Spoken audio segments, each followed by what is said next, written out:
Hello बच्चों। तो आप लोग कैसे हैं? चलिए आज का क्लास हम शुरू करते हैं। आज की क्लास में आप लोग का स्वागत है। तो पहला क्वेश्चन हमारा है जो चैप्टर नंबर 6 से लिया गया है, यानी चैप्टर नंबर 6 का नाम है त्रिभुज। त्रिभुज में एक प्रमेय होता है आधार समानुपात प्रमेय, यानी आधारभूत समानुपात प्रमेय।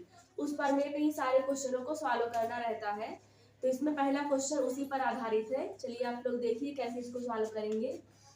तो यहाँ पे हमने लिखा है यदि L M parallel to C B और L N parallel to C D हो तो सिद्ध कीजिए कि A M upon A B equal A N upon A D. यानी इसमें कह रहा है कि यल एम लाइन जो किसके समांतर है, सी बी लाइन के, फिर यल एन लाइन जो समांतर है सी डी लाइन के। ये चित्र दिया गया है, यानी क्वेश्चन में ही चित्र बना हुआ है, तो चित्र के हिसाब से ही इसको हम सिद्ध करेंगे। तो चलिए देखते हैं इसमें त्रिभुज पहले कितने। तो यहाँ से एक त्रिभुज है ए यम, उसके बाद है यन, फिर इसके बाद एक त्रिभुज है ए बी सी, फिर एक त्रिभुज है ए डी सी। तो इसमें पहले त्रिभुज को देखा जाता है कहाँ कहाँ पे हमारा त्रिभुज बन रहा है। तो चलिए देखते हैं।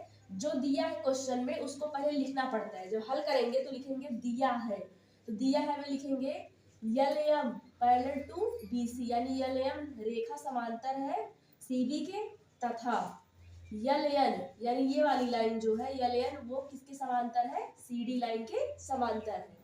फिर इसके बाद लिखेंगे सिद्ध करना है, यानी जो सिद्ध करना रहता है जो क्वेश्चन में दिया रहता है उसी को लिखेंगे।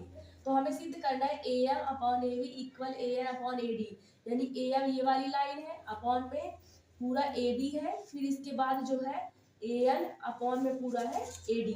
यानी यही आधारभूति का समानुपात प्रमेय का नियम है कि जब भी दो त्रिभुज दिए हों तो उनके जो आधार यानी कि उनके जो भुजा होते हैं उन दोनों भुजा का, जैसे इस त्रिभुज में ये वाला ए बी सी वाले त्रिभुज में यहाँ पे ए एम अपॉन क्या है ए बी है, फिर इसके बाद ए डी सी त्रिभुज में ए एन अपॉन क्या है ए डी है। ये दोनों बराबर है, किस प्रकार से बराबर है इसको सिद्ध करना है।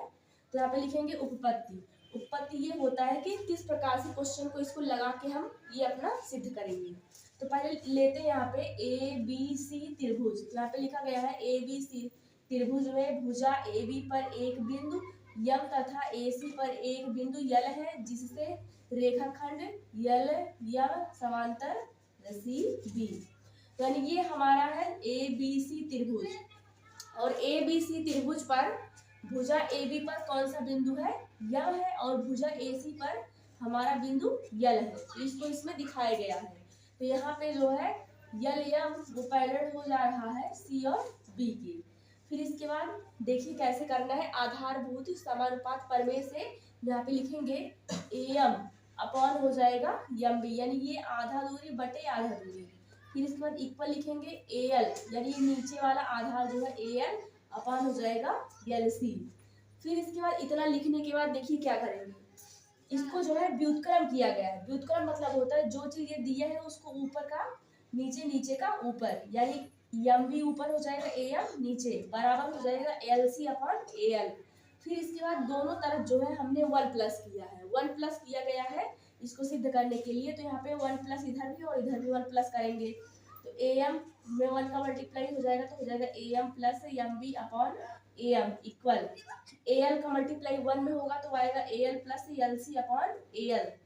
यानी यहाँ पे A M plus M B, A M plus M B ये बराबर हो जाएगा ए बी के और नीचे ए एम। फिर इसके बाद A L plus L C वो बराबर हो जाएगा पूरा ए सी की, तो यहाँ पे हो जाएगा ए सी अपॉन ए एल।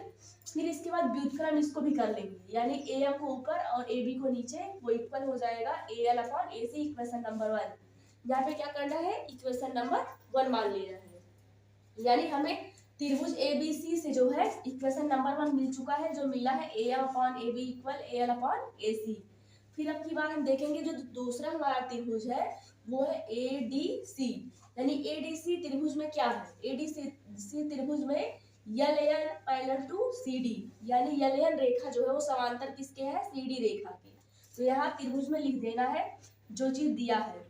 उसके बाद देखिए क्या करेंगे, ए एन अपॉन हो जाएगा यल डी, फिर इक्वल हो जाएगा ए एल अपॉन यल सी, यानी ये वाला आधा प्लस ये अपॉन ये वाला आधा, फिर इक्वल हो जाएगा ये आधा फिर ये आधा, दोनों को हम इक्वल करेंगे, फिर यहाँ पे व्युत्क्रम करेंगे। जिस प्रोसेस से ये वाला लगा उसी प्रकार से सेम ऐसे ये भी लगेगा। यहाँ पे क्या करेंगे, व्युत्क्रम करेंगे, तो हो जाएगा N D upon A N equal L C upon A L. फिर क्या करेंगे, दोनों तरफ हम 1 प्लस करेंगे, तो दोनों तरफ 1 हमने प्लस कर दिया। ए एन 1 जा हो जाएगा यहाँ पे A N plus N D upon A L, फिर इक्वल हो जाएगा A L plus L C upon A L, A N plus N D.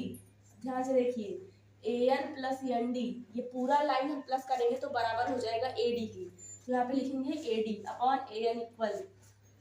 फिर इसके बाद A L plus L C, ये इक्वल हो जाएगा ए सी के, तो यहाँ पे हो जाएगा ए सी अपॉन ए एल। फिर इसका हम व्युत्क्रम कर देंगे, व्युत्क्रम मतलब इसको उल्टा कर देना है, हो जाएगा A N upon A D equal A L upon A C, equation number 2। अब इक्वेशन नंबर 1 और 2 यानी समीकरण 1 और 2 से हम देखेंगे हमको क्या करना है। ध्यान से देखिए, इक्वेशन नंबर हमारा 1 है A M upon A B, जो किसके इक्वल है, ए एल अपॉन ए सी के।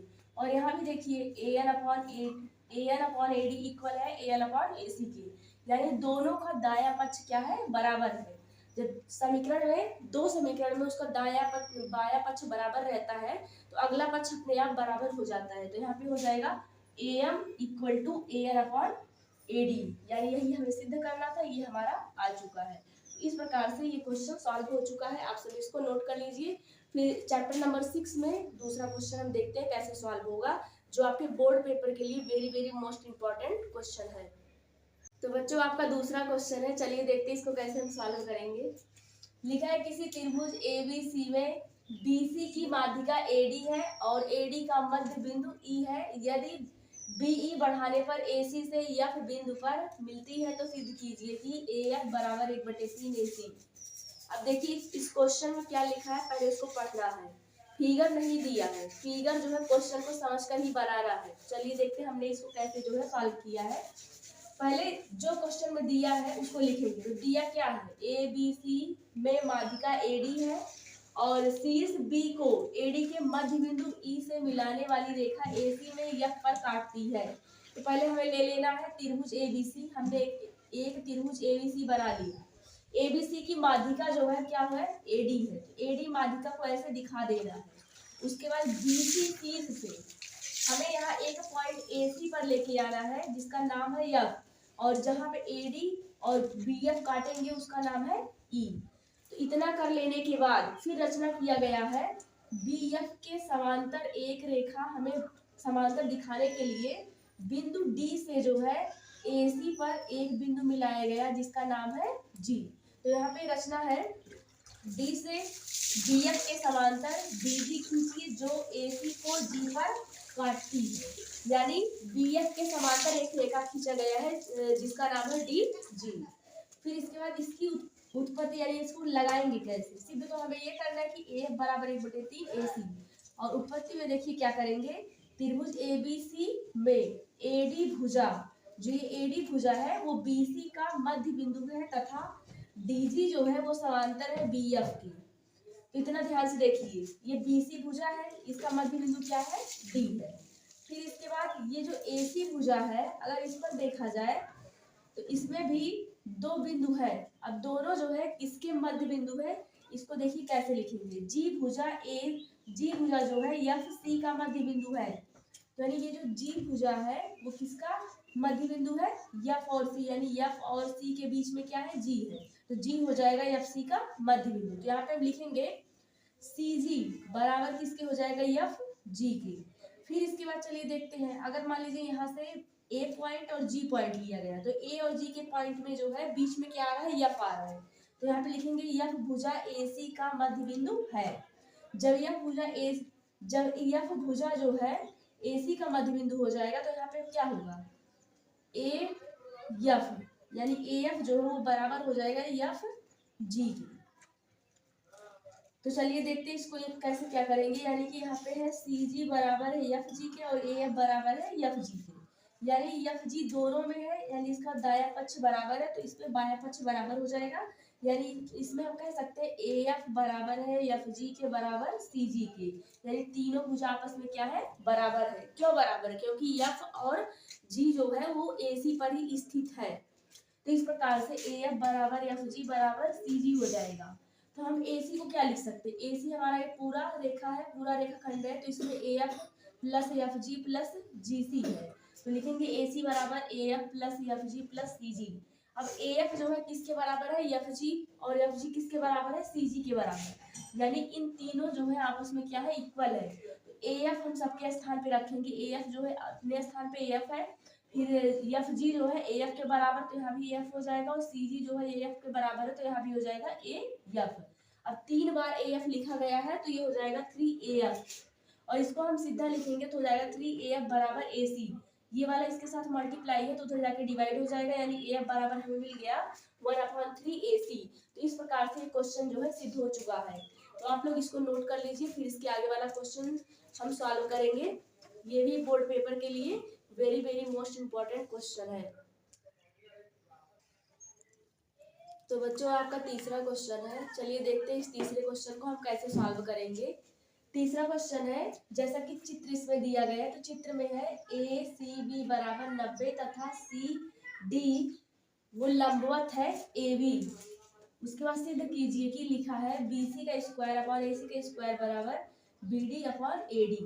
तो ये हमारा चित्र दिया गया है, इसमें जो CD भुजा है वो AB पर क्या है, लंब है, यानी ये CD AB पर लंब, तो इधर भी 90 डिग्री का एंगल बनेगा और इधर भी 90 डिग्री का एंगल बनेगा।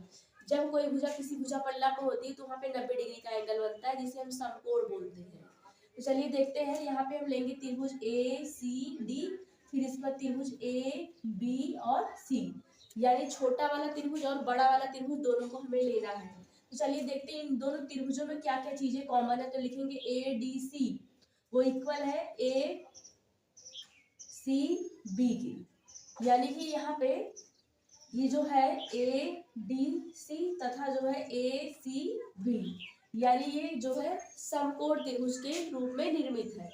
फिर इसके बाद यहाँ पे है DA और C, फिर इसके बाद है BAC, यानी A वाला एंगल दोनों त्रिभुज में आ रहा है, तो यहाँ पे हो जाएगा ये दोनों त्रिभुज में A एंगल आ रहा है, तो यहाँ पे लिखेंगे उभयनिष्ठ, यानी कौन सा एंगल उभयनिष्ठ है, कौन सा कोण उभयनिष्ठ है, एंगल A, यानी A दोनों में आ रहा है। फिर इसके बाद देखिए जब यहाँ पे 90 डिग्री और ये जो है दोनों में उभयनिष्ठ है, तो यहाँ पे लिखेंगे AA समरूपता, यानी ACD वो समरूप है त्रिभुज ABC के। तो जब ये दोनों त्रिभुज समरूप है आपस में, तो यहाँ पे लिखा जाएगा AC अपॉन AB, यानी ये वाला साइड बटे ये वाला साइड, फिर इसके बाद इक्वल हो जाएगा AD अपॉन हो जाएगा AC, यानी कि ये साइड अपॉन ये साइड, फिर इसके बाद AD अपॉन हो जाएगा AC।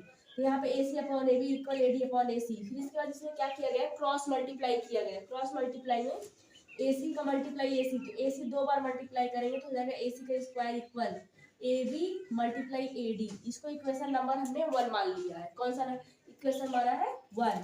फिर उसके बाद और देखते हैं इसमें कौन दूसरा त्रिभुज है। ये पहला त्रिभुज और बड़ा वाला त्रिभुज सॉल्व हम कर चुके हैं, अब की बार दूसरे वाले त्रिभुज को और बड़े वाले त्रिभुज को सॉल्व करेंगे। तो यहाँ पे है BDC त्रिभुज, उसके बाद जो है ABC त्रिभुज। तो यहाँ पे लिखेंगे BCD तथा BCA त्रिभुज में, इसमें देखिए एंगल BCD वो बराबर है एंगल BCA के, क्योंकि ये दोनों भी समकोण त्रिभुज पे ही आधारित है, यानी इन दोनों में ये जो कोण होगा वो कितने डिग्री का हो जाएगा, 90 डिग्री का रिप्रेजेंट करेगा। तो यहाँ पे हम लिख दिए हैं नीचे। उसके बाद चलिए देखते हैं क्या लिखेंगे, DBC, फिर इसके बाद लिखेंगे ABC, यानी इस वाले दोनों त्रिभुज में कौन सा एंगल कॉमन है, B, यानी B दोनों में आ रहा है, तो यहाँ पे हो जाएगा उभयनिष्ठ। फिर लिखेंगे त्रिभुज BCD, ये समरूप हो जाएगा त्रिभुज BAC की, क्योंकि दोनों त्रिभुज में एंगल दोनों क्या है, कॉमन है, तो यानी यहाँ पे हो जाएगा AA समरूपता। तो ये भी AA समरूपता से दोनों त्रिभुज क्या है, समरूप है। अब देखिए इसमें कैसे लिखेंगे, BC अपॉन हो जाएगा आपका BD इक्वल AB अपॉन लिखेंगे हम BC, तो यहाँ पे हो जाएगा BC upon BD equal AB upon BC। Cross multiply करेंगे, BC का मल्टीप्लाई हो जाएगा BC का स्क्वायर इक्वल BD गुणे AB, यानी AB गुणे BD, इक्वेशन नंबर 2 मान लीजिए। अब हमारे पास 2 समीकरण हो चुका है, दोनों समीकरण को हम सॉल्व करके अपने क्वेश्चन को सिद्ध करेंगे। तो यहाँ पे लिखेंगे समीकरण 2 को 1 से भाग देने पर, यानी ये जो समीकरण 2 है इसमें किससे भाग दे रहा है, 1 से। समीकरण 2 वाले के बाएं वाले भाग के नीचे समीकरण 1 के बाएं वाले भाग को लिखेंगे, डिवाइड करेंगे, यानी BC का स्क्वायर अपॉन हो जाएगा AC का स्क्वायर। फिर इसको समीकरण 2 के दाएं भाग को ऊपर लिखना है, समीकरण 1 के दाएं भाग को नीचे। यहाँ पे हो जाएगा BD गुणे AB अपॉन जो हो जाएगा AB गुणे AD। AB दोनों में, तो AB से AB कैंसिल हो जाएगा, यहाँ बचेगा BD अपॉन AD। तो हमारा मिल गया BC का स्क्वायर अपॉन AC का square equal BD upon AD। तो इस प्रकार से क्वेश्चन सॉल्व हो चुका है। इसके आगे चलिए देखते हैं चौथा क्वेश्चन कैसे लगेगा। तो बच्चों आपका चौथा क्वेश्चन है, देखिए इस क्वेश्चन को हम कैसे सॉल्व करेंगे। इसमें किसी चीज का वैल्यू फाइंड करना है, तो उसको देखिए कैसे फाइंड करेंगे। तो यहाँ पे दिया है चित्र में AO upon OC equal OB upon OD equal 1/2 तथा AB इक्वल 5 सेंटीमीटर हो तो DC का मान ज्ञात कीजिए। इसमें क्वेश्चन में चित्र जो है बना हुआ है, तो यहाँ पे एक चित्र बना है जिसका नाम है, एक चतुर्भुज है ABCD, और इसमें इसके विकर्णों को मिलाया गया है जो बिंदु O पर क्या करते हैं, काट रहे हैं एक दूसरे को। तो चलिए देखते हैं, यहाँ पे हम लेंगे त्रिभुज ABO, फिर इसके बाद जो है DOC, यानी दो त्रिभुज यहाँ पे लेना है। तो हम लिखेंगे त्रिभुज AOB तथा त्रिभुज COD में, यानी ये कोण और ये कोण दोनों कैसे कोण है, शीर्षाभिमुख कोण। तो यहाँ पे हम लिखेंगे angle AOB equal angle COD, ये कैसे कोण है, शीर्षाभिमुख कोण है। फिर इसके बाद इसमें क्या दिया गया है, OA, यानी OA अपॉन OC जो इक्वल है OB अपॉन OD के। ये खुद क्वेश्चन दिया है, तो यहाँ पे लिखेंगे दिया है। फिर इसके बाद जब इसमें एक एंगल और इस तरीके का मतलब प्रूफ हो जाए, तो ये दोनों त्रिभुज हो जाएंगे समरूप। तो यहाँ लिखेंगे AOB तथा त्रिभुज COD क्या है, समरूप है। ये त्रिभुज समरूप हो चुके हैं, तो यहाँ पे हम लिख देंगे साइड एंगल साइड से, यानी इसमें कौन सा रूल लगा है, साइड एंगल साइड से। फिर इसके बाद AO अपॉन जो है OC equal OB upon OD। फिर इसके बाद ये वाला साइड यानी AB जो है CD के इक्वल है, जो तीनों आपस में क्या है, बराबर है। तो यहाँ पे देखिए AO upon OC equal OD upon BO upon OD, इसका वैल्यू कितना दिया गया है, 1/2। तो हम यहाँ पे लिख देंगे AO upon OC equal BO upon OD equal 1/2।